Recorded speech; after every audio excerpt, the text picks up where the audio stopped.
सरेआम इन दो लोटों ने जो कि तहरीक इंसाफ के वोट पर कामयाब हुए थे, सरदार शहरियार खान शर साहब और जनाब असलम खान अबड़ो साहब ने सरेआम अपने ज़मीर को बेचा, अपनी पार्टी को बेचा, अपनी सियासत को बेचा। और ये दो अफसोस के साथ कहना चाहता हूं, मेरा ज़ाती कुछ नहीं, लेकिन ये लोटे हैं। इन्होंने अपना वोट और इन्होंने खरीदा पीपल्स पार्टी ने।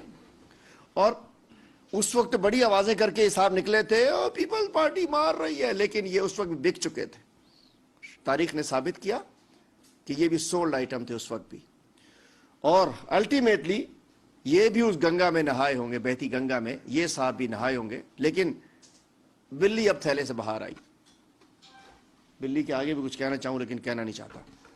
तो मैं कहना चाहता हूं कि जिस अंदाज से सेनेट इलेक्शन में इन्होंने वोट किया और जिस हठधर्मी से, जिस बेशर्मी से इन दो एमपीएस को जो पीटीआई के टिकट पर जीते हैं, इन्हें ट्रेजरी बेंचेस पर बिठाया गया, हुकूमती बेंचेस पर बिठाया गया। मैं कहना चाहता हूं इससे बड़ी अफसोसनाक सूरत-ए-हाल क्या हो सकती है कि तहरीक इंसाफ के टिकट पर चले, ठीक है, मुंह काला किया इन्होंने, अपना ज़मीर बेचा, अपने आप को बेचा, चंद पैसों की खातिर अपनी इज्जत बेची, वकार बेचा, लेकिन किस कानून के तहत पीपल्स पार्टी ने उनको अपनी बेंचों पे बिठाया? किस कानून के तहत स्पीकर साहब ने वहां इनको बैठने की सीटें अलॉट की? इससे स्पीकर साहब की जो एक वकार है, सेंटिटी है ईवान की, उनका जो वकार था उन्होंने अब उसको पामाल कर दिया। और ये दोनों लोग उस सीटों पर बैठे हैं, गवर्नमेंट की सीटों पे।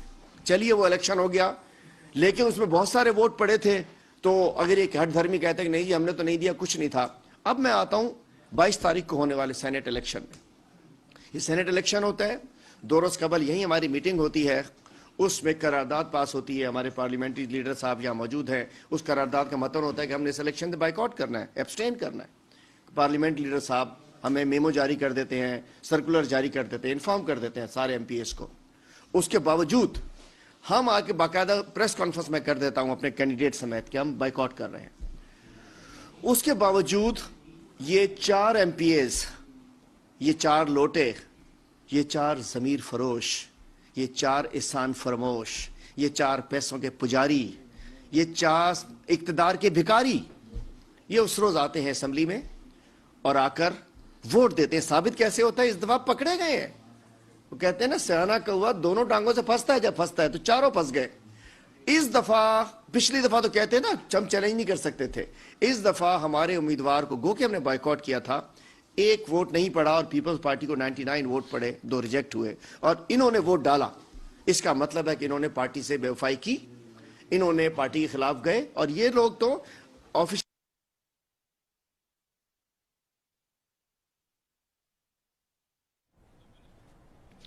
पीटीआई रहनुमा अलीम आदिल शेख कराची में न्यूज कॉन्फ्रेंस कर रहे हैं। उनका यह कहना है कि लोटों को खरीदा गया, इन लोगों ने अपना जमीर बेचा है। 22 तारीख को होने वाले सेनेट इलेक्शन में भी इन्होंने अपने जमीर का सौदा किया, ऐसा कहना है पीटीआई रहनुमा अलीम आदिल शेख का, जो कि कराची में न्यूज कॉन्फ्रेंस कर रहे हैं।